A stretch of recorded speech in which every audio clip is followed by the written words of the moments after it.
how's it going? Well, that was a very interesting match, wasn't it? That was so strange. There were so many errors. There were moments of brilliance where both players had times to shine. But overall, the quality was quite poor, I feel. But the excitement was on another level. It was extremely dramatic, and there were lots of dramatic moments. I really enjoyed watching it. I think it made for great viewing. it wasn't it wasn't the best snooker, but for entertainment, it was brilliant. I think it was right going into the mid-session interval that they were equal because they were both playing poorly, and they both had missed opportunities. I think every time someone clinched the frame, it was the right person to win it, and I think it was fair that they were 2-2 into the interval. I think usually in these situations when both players are struggling, it's usually Ronnie who comes out on top.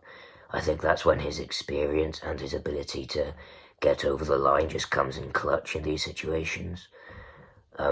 Whereas I think when Barry's playing poorly, he tries very hard to dig himself out of it and goes for very aggressive and difficult shots. When the option for safety is available, he'll go for the pot.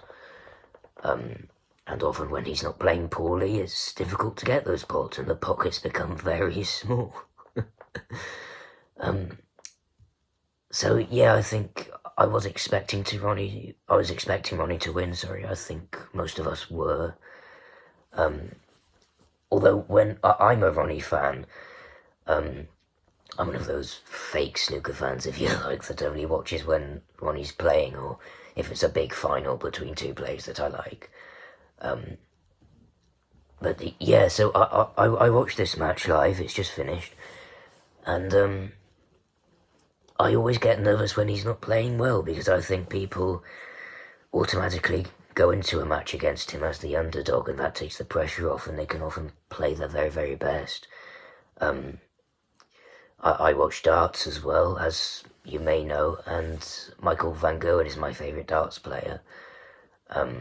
And I think it's a similar story with him. People go in as the underdog, it takes the pressure off, they play the best they've ever played, and he can often get beat by someone unexpected.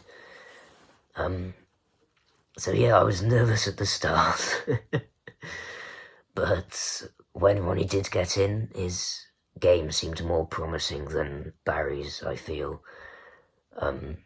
But as I say, they were both making errors. The miscue from Ronnie was remarkable. As I said, I'm not a hardcore snooker fan, but I've been watching for a good few years now, and the number of times I've seen a miscue like that, it's less than a handful of times.